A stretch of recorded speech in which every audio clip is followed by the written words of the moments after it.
أعوذ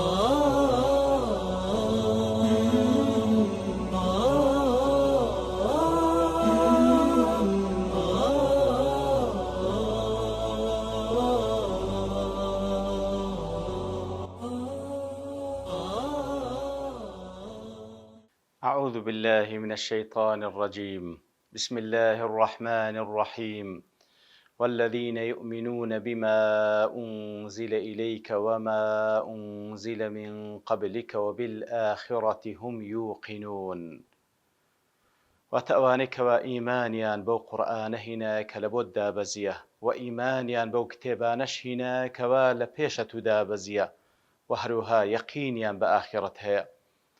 دیارەوە لە درێژەی و ئاەتانێکەوە خوای گەورە باس لە صیفاتی متەقیەکان دەکا کە یەک لە صیفاتەکانیان کە لە پێشەوە باسی دەکا والذین یؤمنون بالغیب واتە ئیمانیان بە هەموو ئەو شتانەیەکەوە غەیبە لە ضمنی ئەو غەیبانەش دیارە ئیمان بە ئاخرەتە بەڵام لەو ئاەتە کە تێبینی دەکەین دیسان تەکید لەسەر ئیمان بە ئاخرەت دەکاتەوە.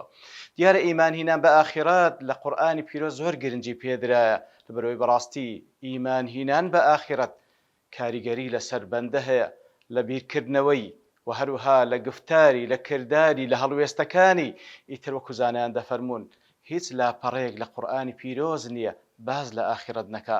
ئیتر ئەوەی لەو ئاەتە باسی دەکا نەوەک هەر ئیمان بەڵکو دەفەرمی یەقینیان بە ئاخرەت هەیە.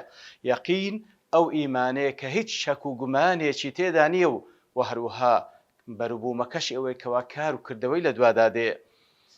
بەڵێ خۆشەویستان دیارە شەک و گومان لە ئاخرەت ئەوە صیفەتێکە لە صیفاتی کافرەکان وەکو خوای گەورە لە کۆتایی سوورەتی ئەلجاثیەدا دەفەرمی وإذا قيل إن وعد الله حق وأن الساعة لا ريب فيها قلتم ما ندري ما الساعة إن نظن إلا ظنا وما نحن بمستيقنين. كواتا كافرەکان گومانیان لە ئاخرەت هەیە ظنیان هەیە کە ئاخرەت هەیە یان نا یەقینیان نییە. کەواتە ئاگادار بین ئەو صیفەتی ئاهلی کوفرە کە یەقینیان لە ئاخرەت نییە و بەڵکو و گومانیان لێ هەیە. ئیمانداری ڕاستەقینە یەقینی بە ئاخرەت هەیە.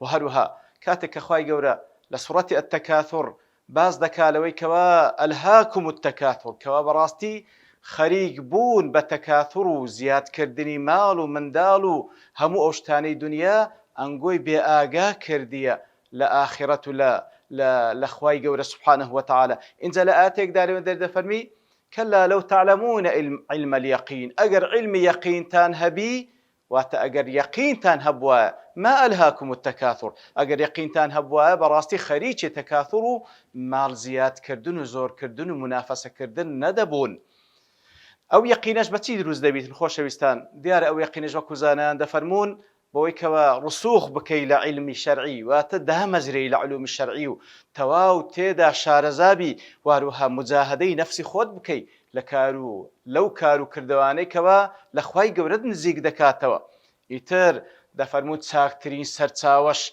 لبو دروز بوني يقين لدلو درون خريق بونا بقرآن بيروز خەریک بوونە بە قورئانی پیرۆز وەک خوێندنەوە و لەبەرکردن و دەورکردنەوەی و هەروها تێگەیشتن و تەدەبورکردن و کارکردن بە قورئانی پیرۆز لە سەرووی هەموو ئەوانەش دوعاکردن و پاڕانەوەیە کە خوای گەورە یەقین لە ناو دڵ و دەروونت دامەزرێنی.